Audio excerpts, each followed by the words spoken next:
Mr. S. Premkumar Radha, co-founder and secretary, to join us.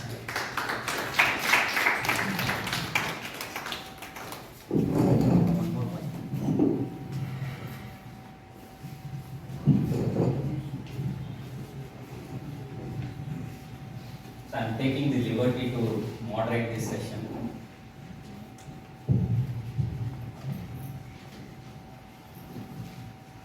So thank you both for agreeing to do this in this format. I don't know where to begin, maybe not very early, but I'll start with the pre-Nightingale's era, because it is an era, because it's like 28 years. 28 years is not a small time, right?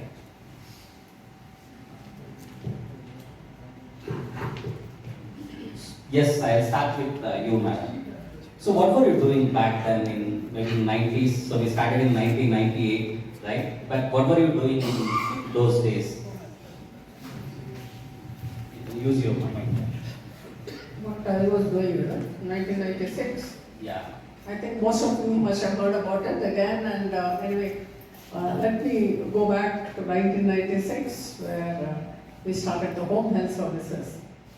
Both of us, I think some of you might have not heard about it, how we were working in a hospital and trying to promote the hospital. At that time, we found that the elderly needed some sort of a medical in their homes, in the houses looking for. Because most of it is because of the traffic woes, chronic problems, children not there to look after. So both of us used to discuss the whole time about it and said, how do we take care to the homes? We asked our professor, and my professor, who was the person who was running the hospital, he said it was very, very difficult and it is a dangerous one. Both of us said, we tried to convince him, but then it didn't work. So then we thought, let's try. Let's try how we could do this. So this is how it was the beginning of an idea of how to take, finding there is a lacunae in the health delivery system. We thought, how do we plug it? And this was just a thought, and that's how home health services was started. How did you both come together, sir? Well, that's a very interesting story. When Radha was mentioning about a hospital,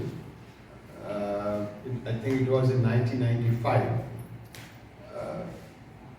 I was working as a chief administrator of a hospital at Sadashinagar, Palace Orchards in those days. It was only for a few months because I was working in June and later I don't know take a break. At the time I was requested to revive this sick hospital. I was there, and when I was there, Dr. Radha visited the hospital maybe as the mother of a patient. That's how she came to the hospital. Her son was not doing well and he was admitted, and she came as a mother, in fact as a mother of a patient. That's how we first met. The first interaction itself was not very pleasant. In the sense, I was quite strict in the hospital because that hospital was mismanaged and people are not paying the bills, walking out. You know, Palace Orchards in those days, all wealthy people, powerful people, high-profile people, and they were just like, sort of misusing that hospital. That's how I could perceive. And I was a taskmaster. I was like, making them pay for the bill and walk out. So with Dr. Radha again, I was insisting on without advance, no admission, without clearing the bill, no discharge. That's how my policy was there in that hospital. All high profile guys, like even our board member was Yasam Krishna, that type of people didn't want to pay bills. That's not, I'm not talking about me, I'm talking about others. Talk about me not paying. And when she was admitted, first day she didn't make the payment, advance was not paid. Then I told my assistant, please ask them to make the payment advance. He said, no, they're all big people locally, well, let them be anybody. But here I think we have to run a show. Then I think she just came and threw a few 100 rupees notes on my table. That was the first thing. That's how the beginning happened. Then I didn't say anything. I just took it and asked. Took the money. Then I took the money and then asked my accountant to make a receipt and hand over. I said fine. So when his son was there for a few days. The professor was the owner was my professor. And I was known, where did I run away, and this man is still insisting. Because of not about generally the hospital, I've seen the records. Many walked out without hearing the thing, and staff were suffering. So that's how we met. And because the son was there for quite a few times, the time we were discussing about his home care, that's how home care was started also. Yeah. I wanted to add why I got together with this thing. Because I saw a person, administrator, who is still standing up for his, and still insisting that I should pay. I said, this man has something in him. When we started talking, and when I started talking, I found that both of our ideas were like gelling to each other. Whatever I wanted to do and he wanted to do was somehow in the same wavelength. Okay, so maybe he had the courage to, treat everyone with the same manner without discrimination. Yeah, without thinking right? that I was, I thought, how can he ask me? I am one of those, top people. How can he ask me for the money? I found something, a spark, I said, oh, this is the person, he has something in him. So this is how it started. Okay, so now we are coming to that boilerplate, right? So you said, so you come from some high profile family, and so sir was managed, he was the chief administrator, etc. But why did you guys decided to start something which is not for profit in nature? You could have created a business model, no? You could have, maybe he is an administrator and you come from a high profile family and you were also a doctor at that time, right? At your young and very productive age. So you could have started a small nursing home or a hospital, but why a trust?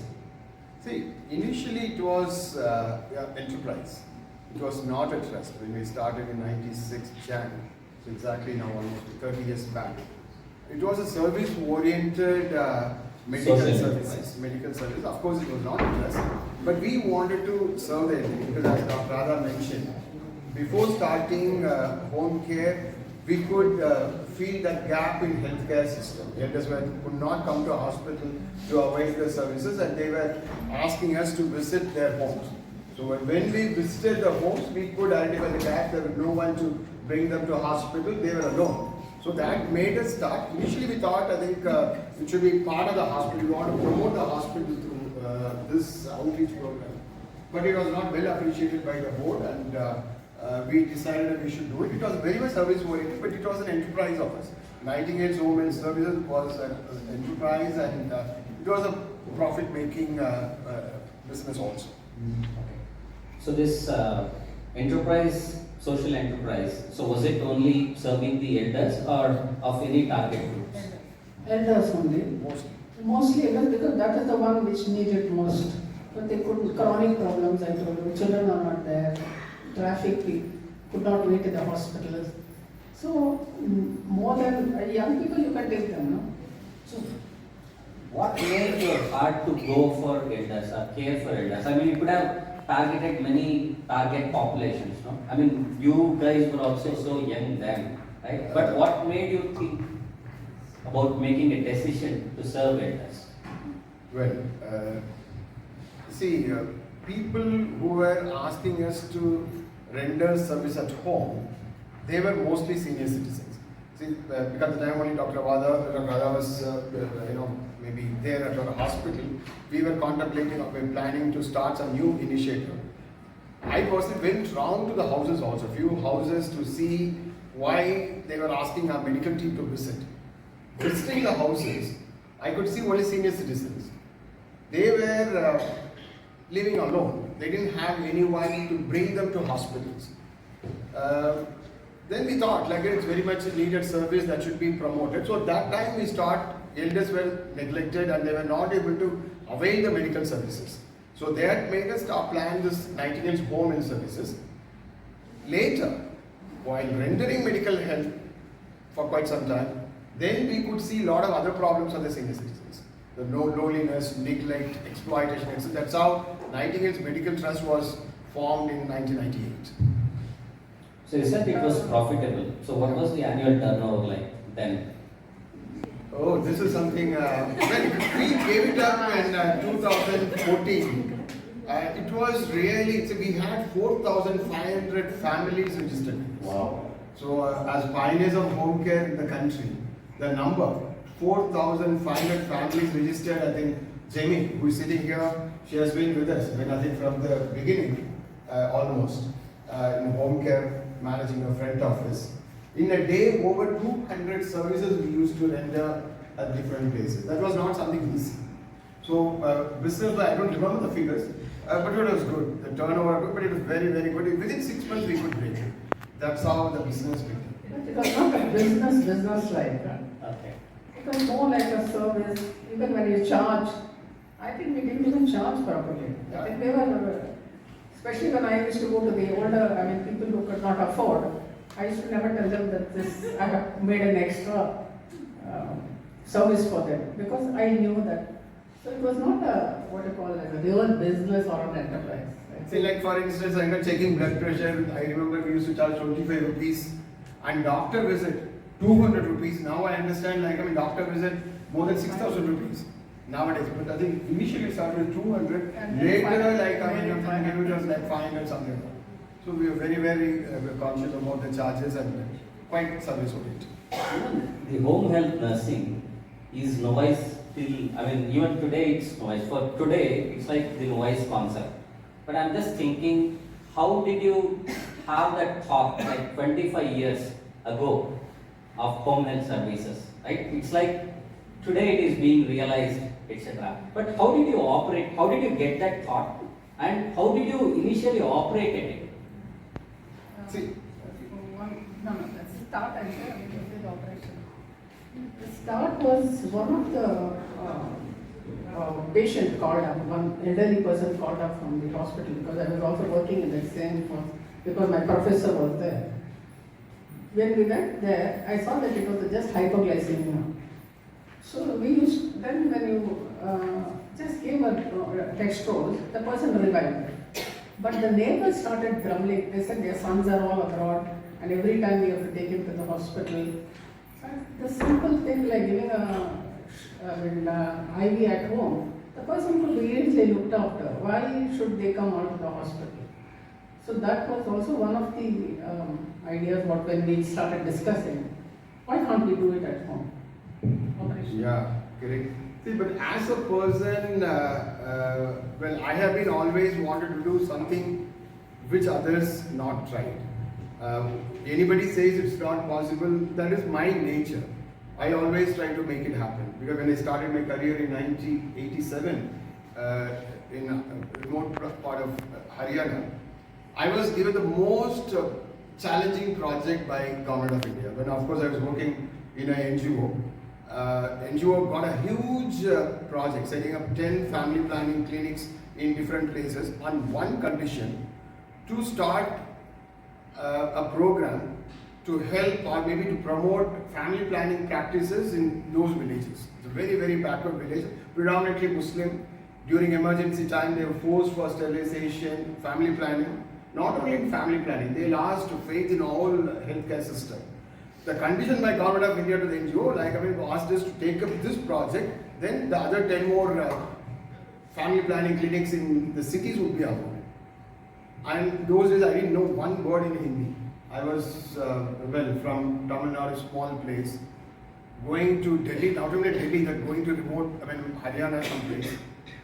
Not in a single word, I just had one book, learn Hindi or whatever in a few days or something like that.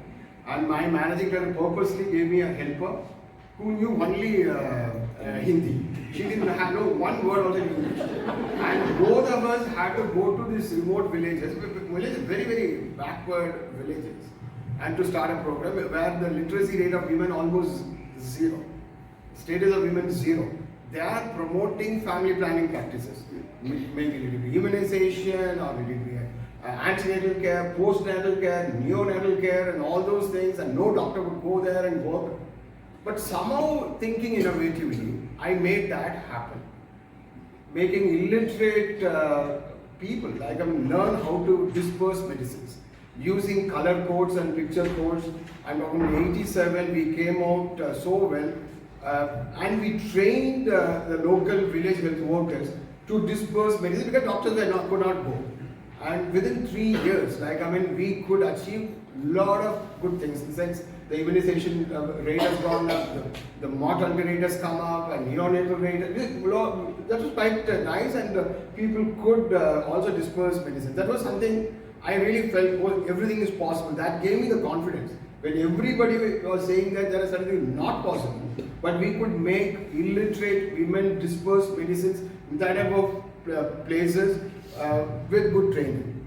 The same way, the home care when we came, as Dr. Radha said, our professor we were discussing, he was completely discouraging. He said, in a country, this cannot work. Here, how can you go and start IV drips at somebody's house? Then that backfires, what happens? But we were confident. We are very, very confident, both of us. Yes, why can't we try? This also is a challenge.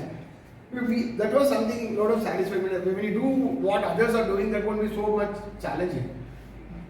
Even if you look at all Nightingale's programs, most of the programs are quite innovative. That's how we want to think differently. Think differently. The home care today, it has become a huge business. See, every locality, but we are so happy. The first thing was started by us, and today, many people are emulated and they are replicating in different places. Also, let me talk about one thing is why we both thought why we were alike. One is at home also. What I noticed is it was more of a service. People were, my parents or whatever it is, even in his parents, it was only service what they taught. And also St. John's, which I studied, I think I mentioned it to you. There is a sense of wanting to do for the community, that had a lot of impact in us. Otherwise, why will we think of doing such things? It's this impact.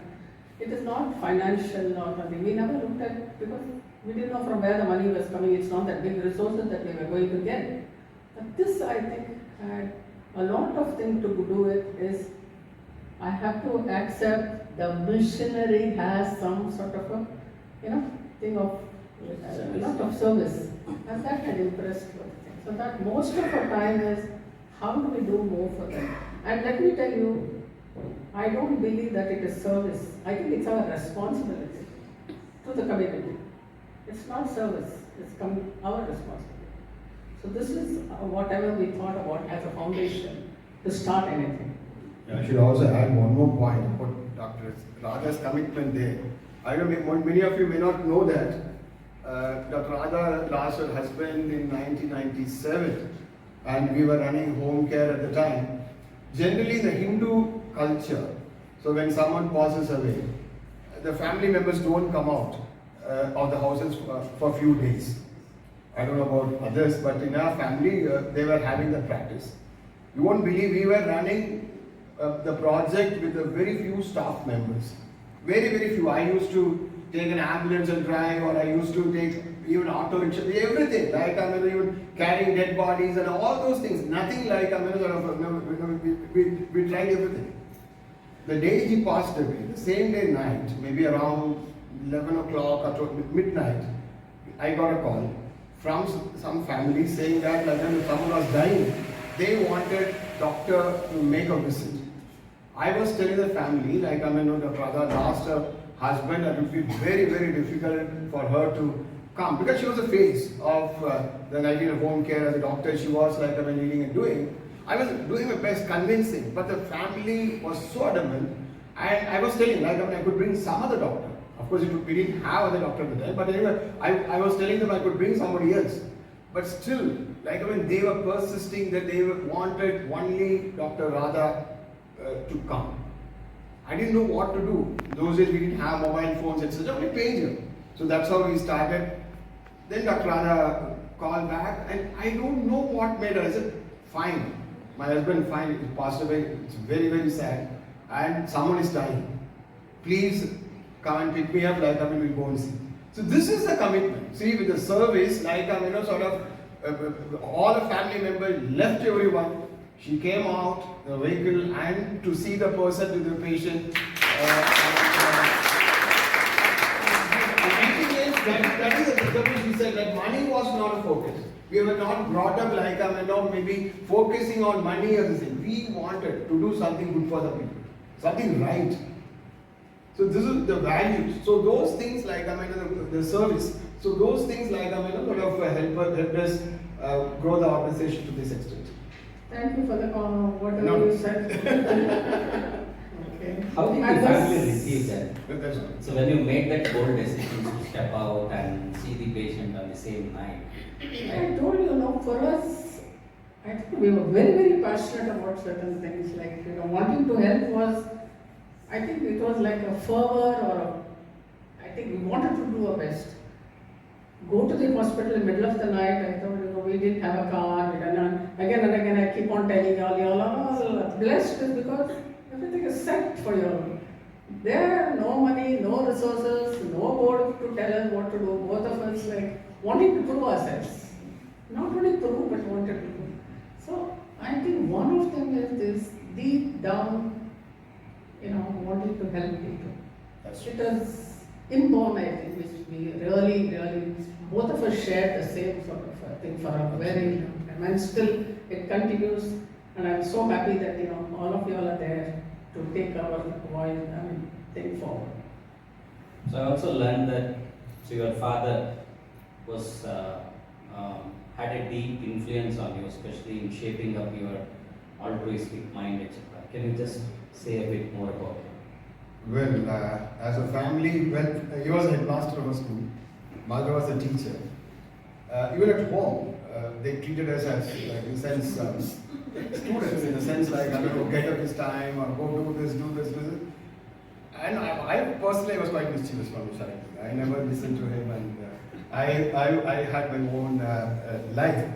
But one thing is, I realized, but initially it was not like that, but later, but he developed a lot of leadership qualities, more than academics. Maybe at least the importance of the country, how to, whatever you do, eventually, help the country and doing right things, the right values, and helping others, encouraging me. Today, I think Colonel was showing certain things, the pictures, being part of NCC, being part of NSS, or being part of Scout, everywhere. When I used to show he always wanted me to lead a life, in a different way, in a meaningful way, and serving others instead of becoming a wealthy guy. Because he never asked me to make more money. He just asked me, taught me how to be a good human being, helping others and also leading a more meaningful life. And here, I think even in Nightingale he played a role. So after his retirement, he moved here. I don't know how many of you know, even the Nightingale's name was given by him. So that initial, he was the one initially he was my secretary. So I used to every day give a lot of dictations. He used to write, and because the headmaster was good in that.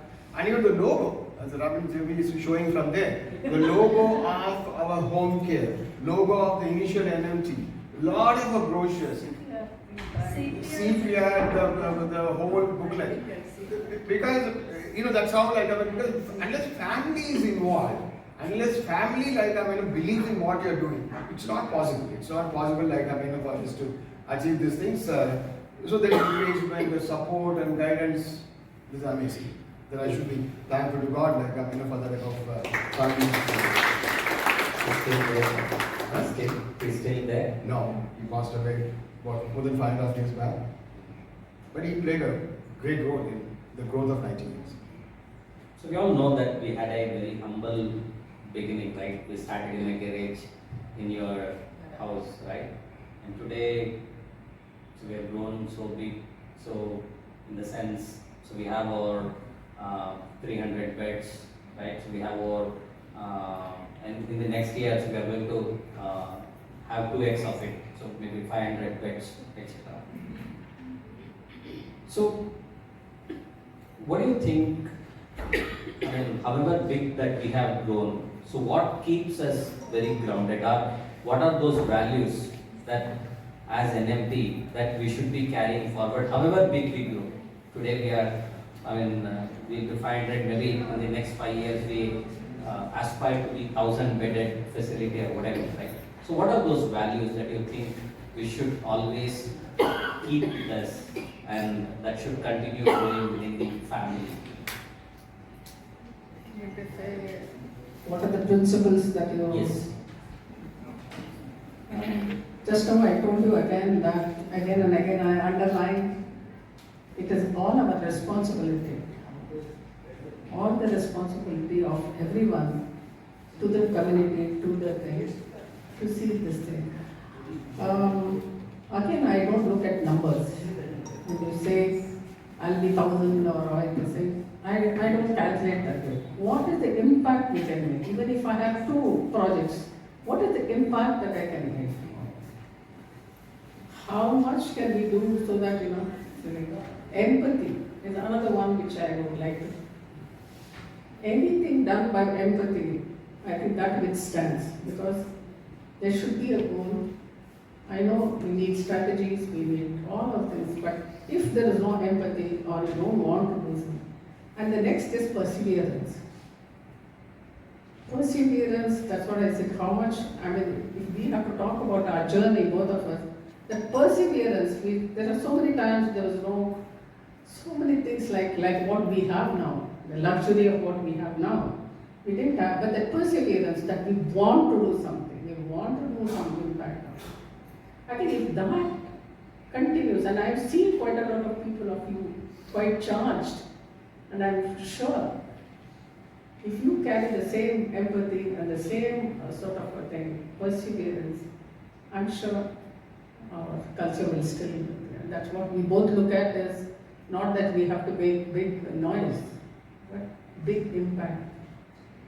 That's it. But did you ever imagine that we would be growing so big, sir, when you started then? To be honest, we never knew that NMT would, or Nightingales would go to this level. No, not at all. But it's not, we were not so ambitious. But our intent was very clear. We wanted to serve the elderly. That intent was very, very clear. But we never knew that it would grow to this level. But we are quite focused and sincere in our efforts. And like Radha said, we are quite compassionate. It's not that like empathy was there very much. The values, whatever in the morning, Swati was talking about the values of NMT. This is what I think we want, maybe the new leadership team or even afterwards. These are the values should be carried forward. It's not on maybe the paper.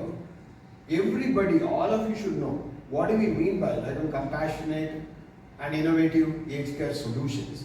It has a lot of meanings. It has a lot of meanings. Then what are the values? Today what has been projected to you. So these things are important. Idea is not to, and but rather rightly said, numbers, yes, just to expand our services, or just to scale our services, we should not compromise on the quality of care. So it should be elder specific, our approach should be compassionate, empathetic, and it should be innovative because our approach should be good. We should know how to work with others, collaborations, networking. Those things are very, very important. So we should work as a team. Team building for any, we are a service industry, service organization. So for us, the team, all of you play the most important role. Not only you, people below you, your team members, everybody plays an important. Yes, we could start all those things, but now we reached a point. Our role is quite limited. You have major role. Now you know what we have been dreaming. You have to take it further. And to answer your question, definitely we never thought that NMT would grow to this level, but we are very happy that we could reach this level. What do you think it kept the organization going? So one is the cause that we chose. It is very, very relevant to the society. At the time when we started Nightingales, we hardly had any major organizations in our country working for senior citizens. And that was picking up because of globalization and liberalization in 90s. Children moving out, joint families getting disintegrated, and eldest population, increasing, longevity increasing. So the cause that picked up, it has a lot of relevance to the society and the country. Secondly, maybe the journey so far, when you look at it, it has been quite satisfying. The goodwill that we have generated, maybe from the beneficiaries, the families, or maybe the government, or all others.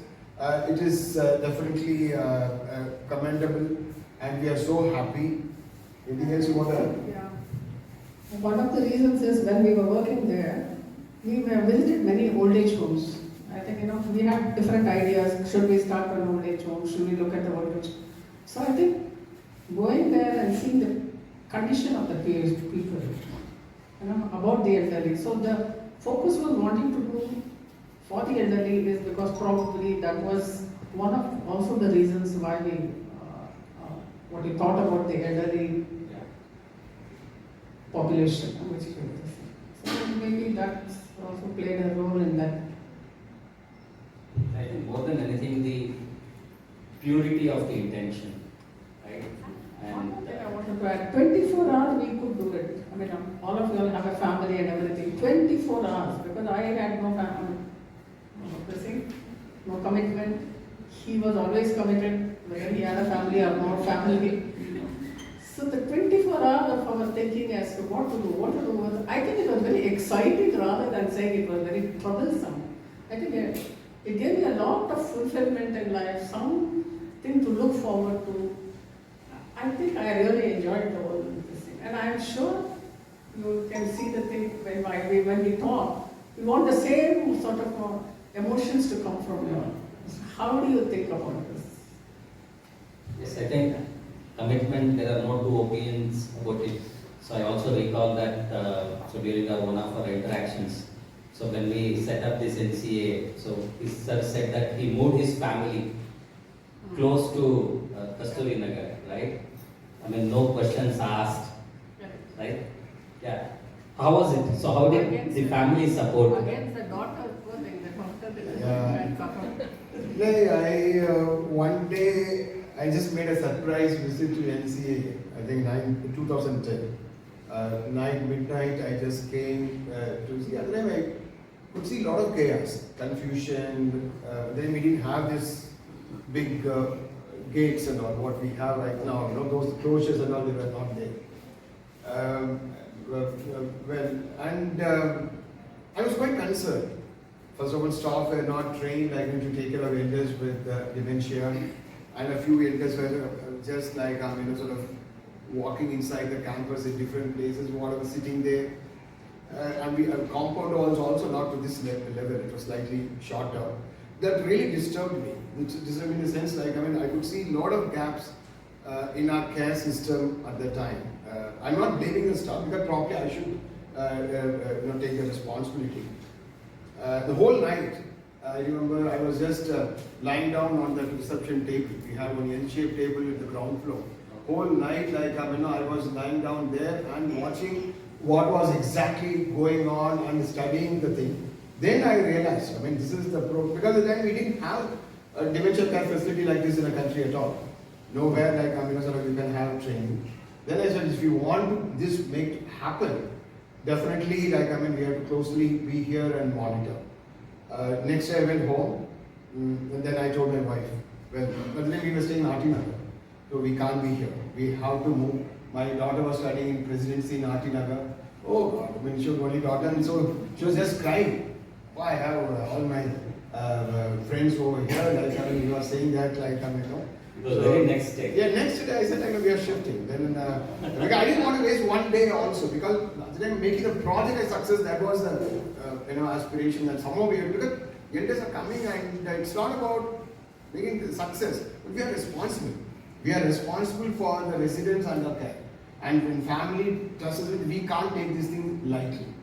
The next day I came and looking for some house and managed to get an apartment close to what's the place? There is no Kasturi. There's a big apartment. Fantasy garden. There was something and I got it. I won't believe within a month we moved here. Then afterwards, so I was just visiting NCA whenever I wanted, and we could bring some better systems and processes. Of course, at home, like wife was somebody, but doctor was not happy. Then managed, and later it settled down. I would like to add here is most of our experiences came out of experience or touching them. What I'm saying is like going to the families, watching them. It was not like sitting here and then deciding about what the strategy is going to be or what is going to be happening or what is the thing. It was really into the field. So I think this also should be, because that's what I always tell you all. You get a lot of satisfaction when you are in touch with the people rather than doing some paperwork somewhere. Go ahead and do such sort of, then you will realize. Do you think it was one of those hard decisions that you made then which proved to be right in the long run? Of course, it was, about this decision or any other decision? Your decision. I mean, your decision of moving closer to Kasturi Nagar. Yeah. Of course, later I found it was the right decision because that helped us. So today, whatever, I know you have excellent team and they are doing a lot of good services. But at that time, I'm talking about 2010, when we were sort of directionless, my presence close to the center helped in many ways to take faster decisions, immediately planned. Because the security was my concern. The safety and security were all we had to have that enclosures and what time they should be closed, everything. We planned and that's all. I'm sure that it was a wise decision of mine and that proved to be good. Can you give more examples of such hard decisions in the past, of such hard decisions that you had to take for the organization, which was hard then but proved to be right, maybe in the long run?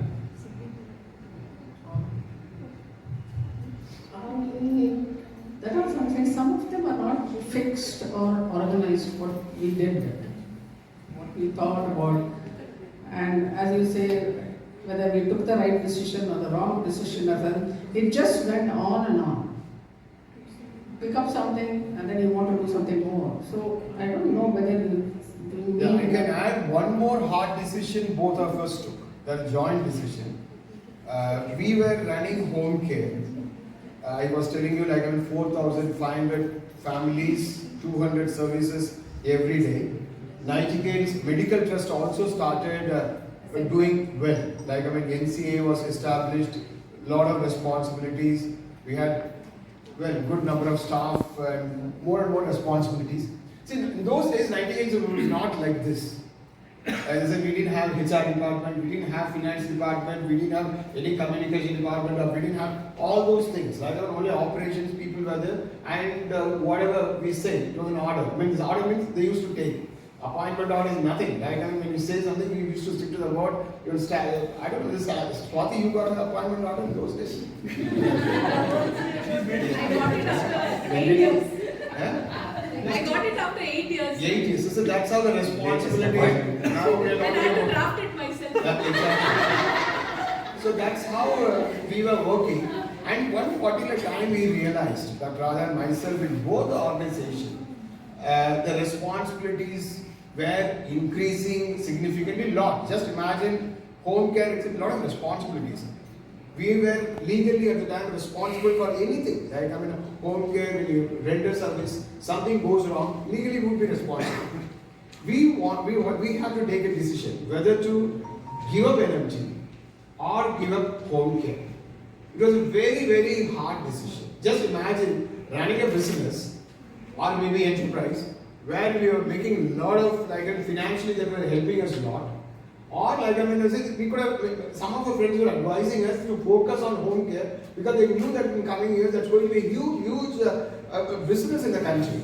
And alternatively, we could have easily managed the trust with appointing some staff. But very consciously. To tell you the truth, we were not wise people. many people told us only people who have money, people who are retired with a lot of money, these are the people who go for a trust and want to do the charity business. What are you all both doing? Not getting anything. And why aged? Children are the things where you get a lot of money. You go for the women. Yeah. But it was a very hard decision, and we took and we stood by that. Of course, after giving it up, we could focus more on NMT activities, and no doubt that decision again helped us grow NMT to this level. Another thing that I'm curious to know, right? So you have been together almost 3 decades, right? And there could be a lot of differences in opinions, Obviously. conflicts, etc. How do you manage?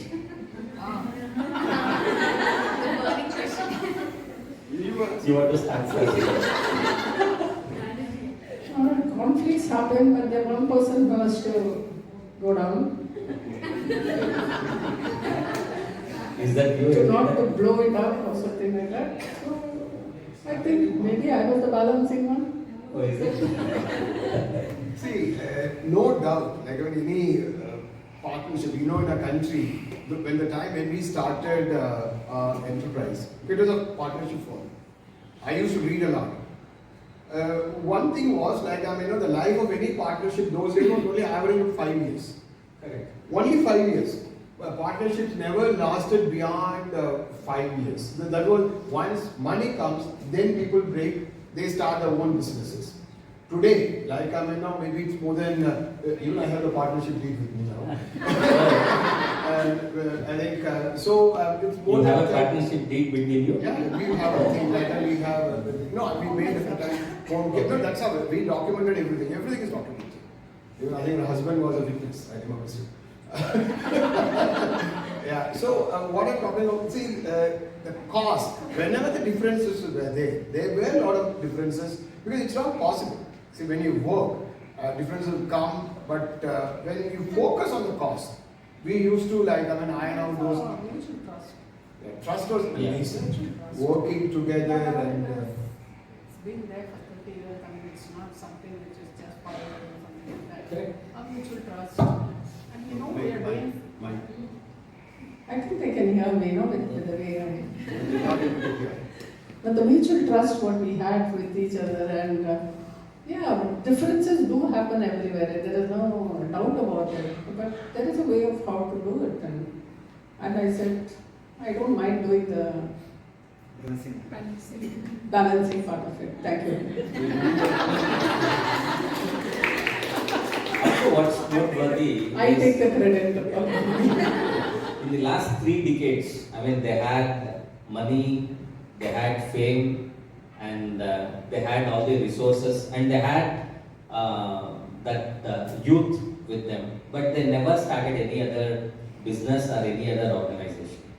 They decided to stick to what they started when they both came together, and they are continuing on the same journey, right?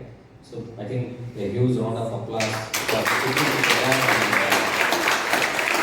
and getting the organization now.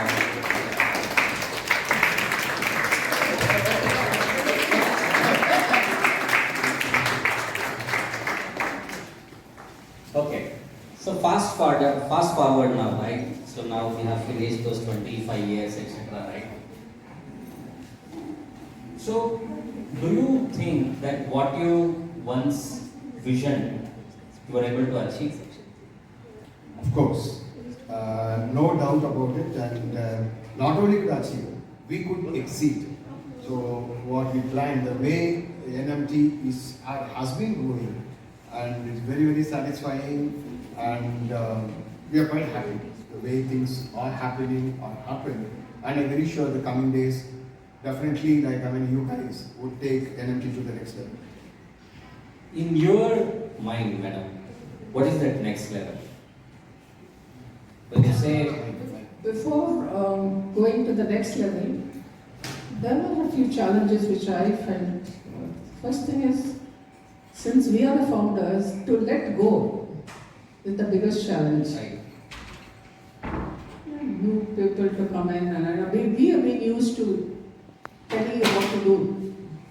And now to listen to a group of what you call as maybe a little difficult.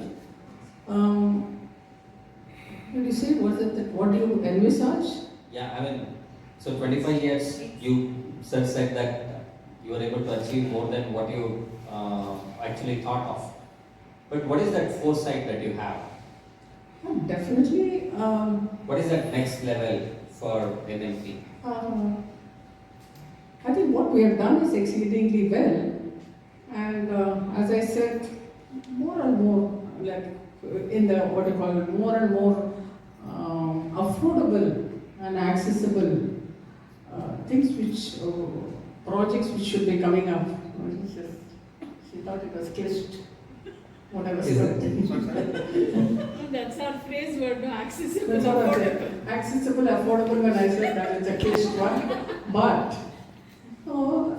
That is I think that is senior citizens have to have this. I mean, it is their priority or whatever it is to get an affordable and accessible help. And not only that, I'm sure we can manage to come up to that and try to find projects which can be more and more impactful. So this is what I envisage, and then I also think advocacy, advocate for the aging issues, so that it's in a broader term. Advocacy, when I say aging, it also includes dementia. It's a broad thing.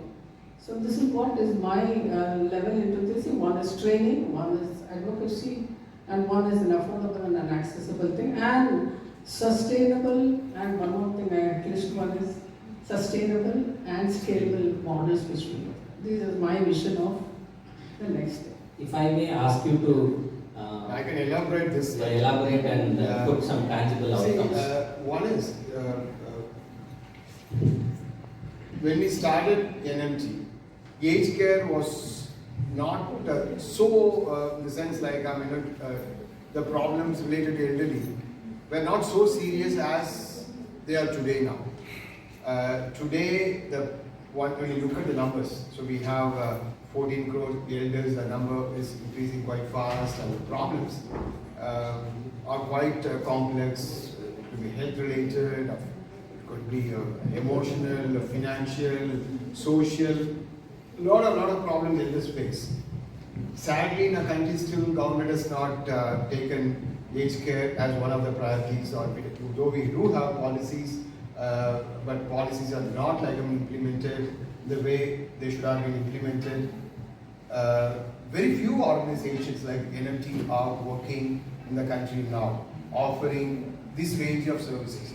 As far as I know, in the country, NMT is the only organization offering this type of holistic services.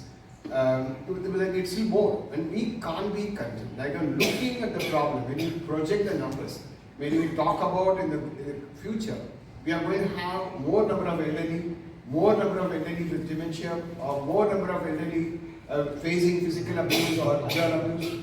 Sorry? Yeah. And financially insecure. All these problems are going to be more and more in the coming years. Or rural people in the rural areas, urban poor. And government is not so sensitive towards this. NGOs definitely have a bigger role to play. And sadly, we also don't have that many numbers. As Dr. Radha mentioned, again, I also would like to reiterate these few areas. Maybe having worked in dementia field for over 20 years and also seeing the numbers in the coming days, we definitely want to play a very significant role in the country. Whatever we learned, how we could maybe offer the technical expertise, what we learned over the years to others, so that quality dementia care becomes available, affordable, and accessible. I added one, available. Right? So that is dementia definitely, and leveraging technology. Now, being in Bangalore, definitely all possible, and we can work with experts and leveraging technology, we can make this possible. Second thing, services towards the marginalized. Now when we are getting into rural areas, more to happen. Like urban slums, the Hinerabadi model, it's something amazing. How Anganwadis were happening, same way if you plan and execute, those things also can happen. It could be livelihood and empowerment. It's a huge need. to get a life of dignity. That is very important. Elders should not be neglected. Elders should not be have this financial insecurity. So we can do a lot.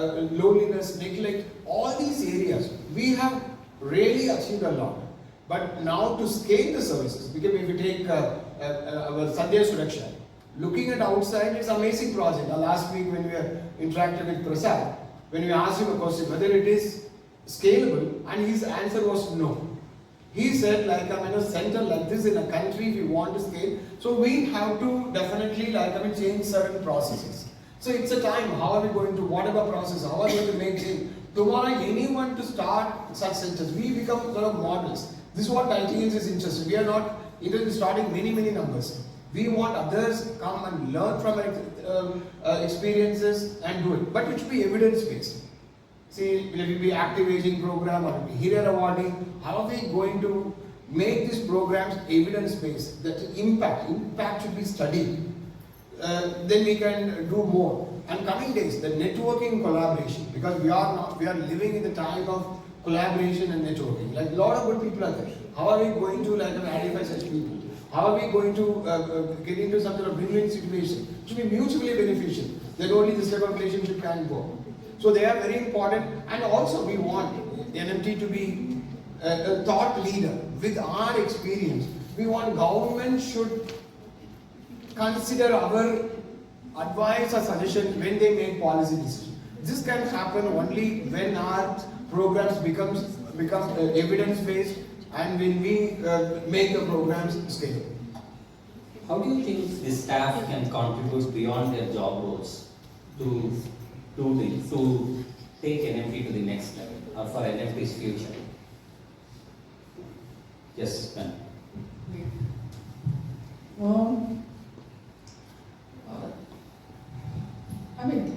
What vision we had or what we have done, we cannot expect complete, because I'm saying all of you are very charged and everything, but still there is a lot to think. Especially, I don't know whether they have thought about it as a profession. Some of them, if they think about it as a profession, it may not work. That's what I'm saying. So I think if you really think about it as a cause, or that it's your duty towards the community, so probably that, if it is instilled in all of us, I'm sure the team will go way ahead. Second thing is, I also noticed that there is not much of unity or whatever. I'm not saying unity as about each other, about how each one knows about the other person's working. So each one is comfortable with whatever they are doing. They are doing a great job there. But are they thinking about the other projects, or do they understand it as a wholesome, rather than just you're there, you're here, I am in EHL, I am in this, I am in that, I am doing my training, I don't want to look at the other one, it's not my problem. And there I feel there is a lot of thing that we have to improve on this. And leadership. Leadership also, when you all say when you are a group of those 3, 4 or 5 people of leadership, how do you take your people around with you? It's not what you say it's going to happen, but how do you interact with your other people? Show it by your own actions. Show the commitment. See how all of you all can work together. And that, I think, is one thing which I feel to talk to about the staff. Yeah, see, staff, our team definitely plays, according to me, plays the most important role. One thing before I finish. The whole trust doesn't belong to both of us. That is the first thing. It belongs to all of us. So this, if you all remember, I think it will go ahead. Good. So being a service-oriented organization, all 270 plus staff members play the most important role. It's not that founders, yes, those days our involvement was more, we had certain dreams, some visions, etc., etc. Now new leadership team emerging, they have certain aspirations, goals, etc. Everyone should know. I'm talking about including even the security guy, or it could be a caregiver, it could be a support staff. Everybody should know what is the vision of the organization, what is the mission of the organization, what is the tagline of the organization, what can we do, or what we should not do, what are our values. So those things are important. People, whatever we do, it should align with our vision. That should align with the vision. Maybe a caregiver doing a small work in her place, but that should align. That person should know, oh, here our tagline is compassionate and innovative aged care solutions. Whether my service is compassionate, the person should be able to, or it could be even an accounts person, it could be anybody. They should ensure that whatever the small work, any work they do, that should align with the organization's vision. And Dr. Radha mentioned, all of you, all of the staff members should work together. That's very, very important. In the sense that you may be good in your work, but you should not work in silos. Especially we have created some hierarchy, but hierarchy, yes, maybe for operational reasons. Here the relationship is more important. The relationship. Yes, there could be director, associate director, deputy directors and all other things would be there. But how are we working together? How are we supporting each other? Maybe tomorrow, maybe Urmila can support Swati on Hirayawadi related issues. Swati can help Kisra on active aging programs. See that like that, this is what we want. Everybody, how they could work together. Nobody should let anyone down. How do you communicate with each other? There should not be any egos. If you work together, definitely whatever the vision, we just envision, but that can easily be achieved. But I am telling that is very, very important without compromising on the values that we want, everybody to practice. That's quite important, and I am very sure the team is very much on the track and they're all working. But please learn, how to we communicate with each other, how to a core group, for instance. There will be differences. That's good to have differences. But see that you learn how to come out of the differences and learn how to. You should not, because don't ever think that and also then as Radha earlier mentioned, when decisions are taken, even for the senior leadership team that we have been telling, please spend time in the process. When decisions are made, the first-hand information, spend time with beneficiaries, spend time with the staff, understand the problems, and accordingly, when you make decisions, easily there will be implementable decisions, and it will all will stand by you, so that I think whatever you do, that will happen. What gives you the confidence that the organization will grow beyond the founder's vision? Well, so one is the cause. The cause to which we are committed. It has a huge relevance to the society and the country. The aged care is going to be a very, very serious social problem. I don't see it as a problem. This is something everyone, it should become a responsibility of society. It cannot be seen just as a healthcare issue. It's not just about infrastructural requirements. So this cause is going to be when our country, our Prime Minister, the government is working towards making our country as one of the developed countries by 2047. Yes, economically or financially we will grow. But unless we have some strong programs to take care of senior citizens at the time, whatever may be the fruits, so we may not be able to reap the fruits. So that is going to happen. So this is the time we have to maybe strengthen our programs, we have to make them evidence-based, we should train others, make the thing. So this is very, very important. First thing is the cost. Second thing, the team that we have. We are quite happy about the team that presently NMT has, the 270 plus whatever staff members we have. All of you are quite passionate. I know that some of you, definitely you don't take it as a job. You all take it as as a calling, and you are doing your best, whether you are supervised or not.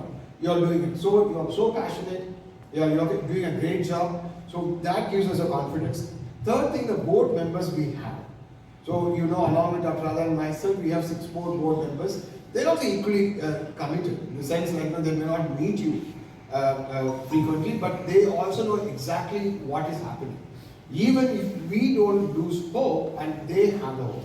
And this particular cause, it has to be promoted, but for that, to do that, many things should happen. It's not that like, we can't take everything for granted.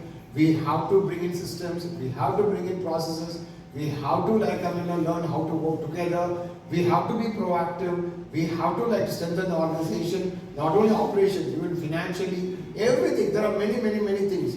Building people is very, very crucial. It will be attrition, everything. The many areas we have to focus on, and quality of service. Definitely, we can't scale a service compromise on the quality. Quality is the most important. Whatever the brand value we have, unless we focus on the quality and satisfy our client, we cannot sustain that. That's very, very important. We should not be cognizant. We should always we should have that appetite. What to do more, what to do better, but without stressing yourself. When you all work together as a team, without any ego, I am very sure the stress won't come. Now, Bharti taught us a very nice stress relieving things that we all can practice. And the cause that we are coming, it's amazing cause. That's very, very important for the country. Let us focus on that. Then we can forget all the differences among us, and when we focus, definitely our services will be more meaningful and effective. Just wanted to just the last thing. The question what you asked, I think we should ask you. Okay. How do you see the leadership? You all have to tell what you all are going to do. How you are going to begin. I think you should answer now. Maybe one fireside chat. All the 5 staff should get up Maybe and I think the leadership team should be one side, others should come and ask questions. So I think what we look forward is how we all are going to do it. We have spoken enough of what we have done and what we want from you all. But here we have to hear from what you all are going to do. So I hope to hear from more from you and from you. No, maybe we'll not be able to fill in your shoes completely, but so we will put our best and sincere efforts to take the vision that you had put together for the organization, and we will leave no stone unturned to make it happen, right? I don't know, so we are equally passionate or we have that 75%. courage or whatever, but personally I believe, the team is putting sincere efforts, and there is no intention of, just doing it for the sake of job. But everyone that I interact, every person that I meet, so all of them, they are true to their conscience, and they are so committed to the organization. I've said this in the last meetings also. If a person is older, or if a person becomes old, then he becomes weak. But if an organization becomes old, then it becomes strong. It's because of the people who have made the organization stronger. I think with that spirit, we will continue to take forward the vision, and we'll put all our sincere efforts to make that happen. Very reassuring.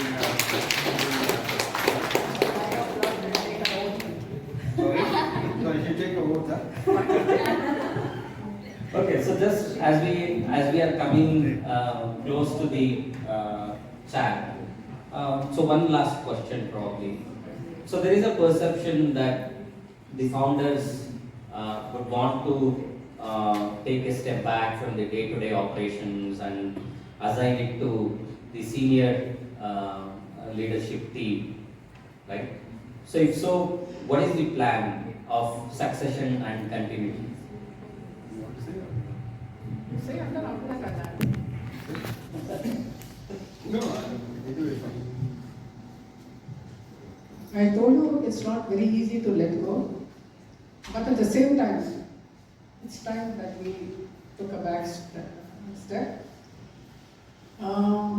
Day-to-day operations are not, we may not be able to do that.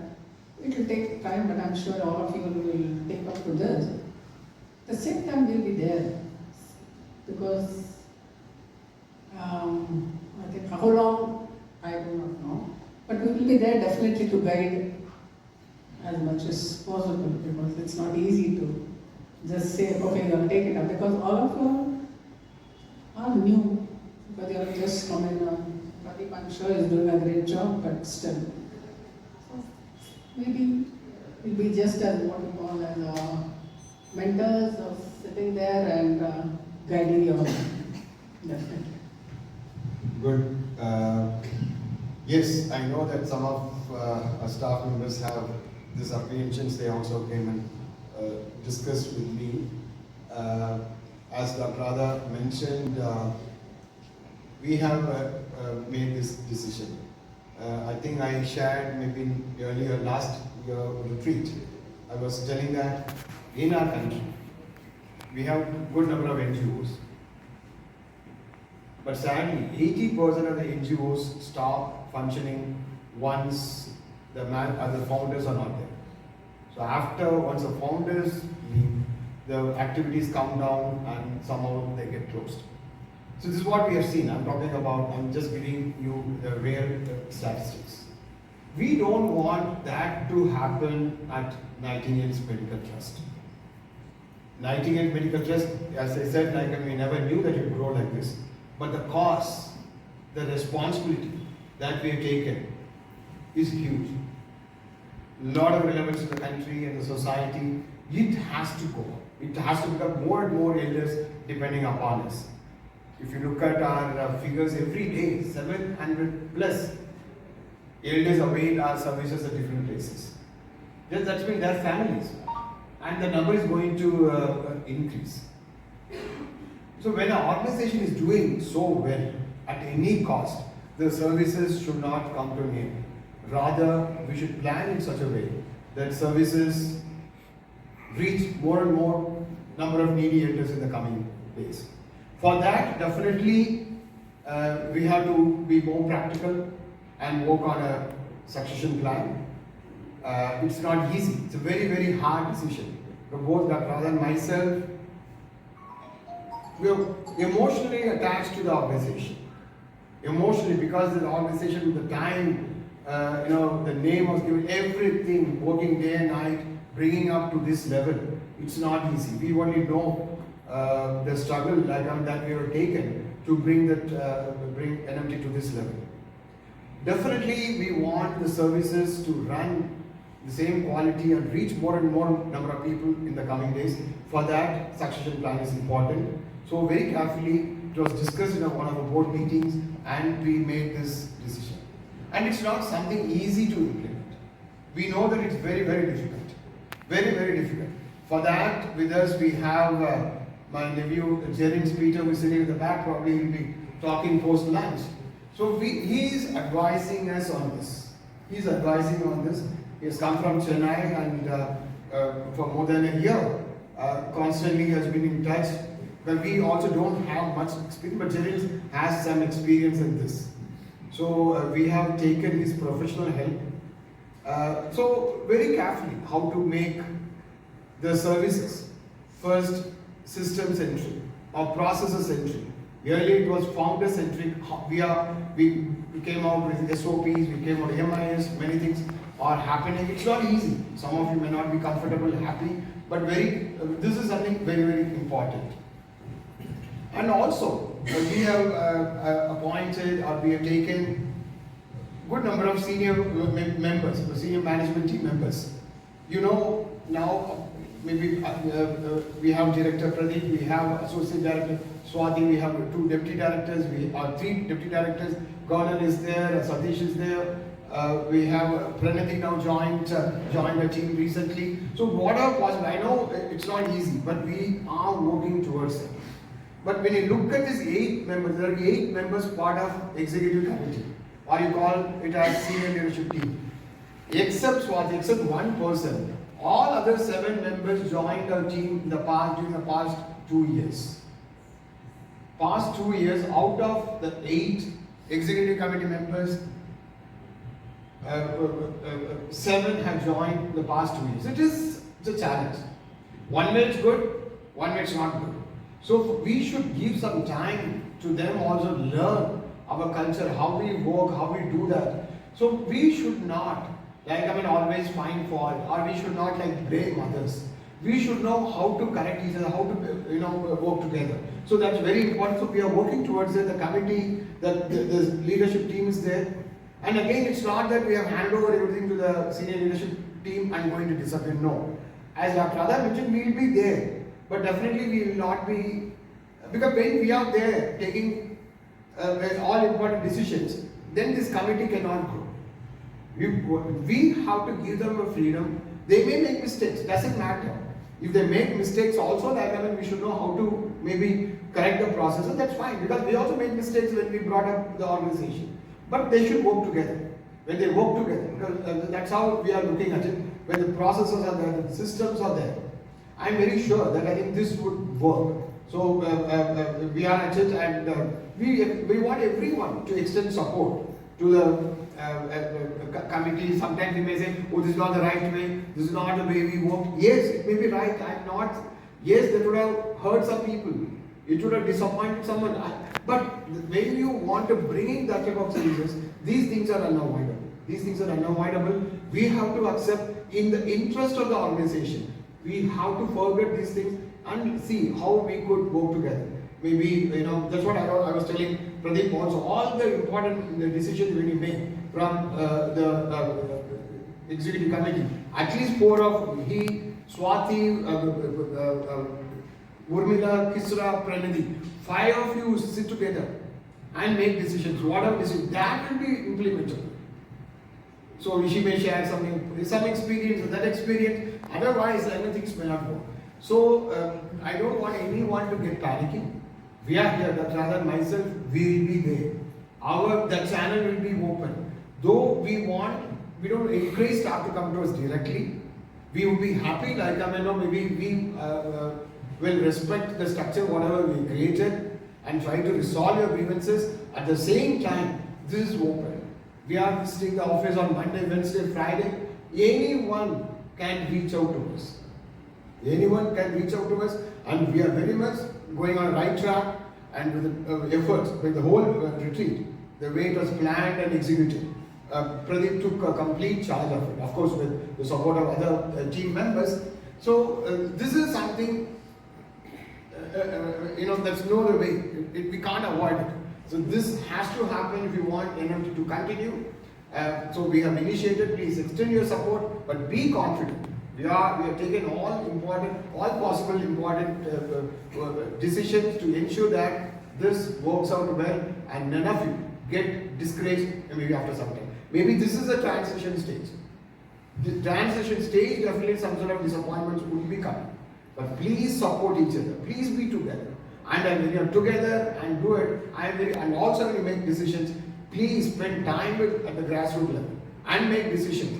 Visit projects regularly. All of you, what are the programs you do? Visit regularly. Spend time. I'm very sure the case you need not worry about anything at all. And even after us, even after many more generations, NMT would continue to do the maybe much more services than what we are doing now.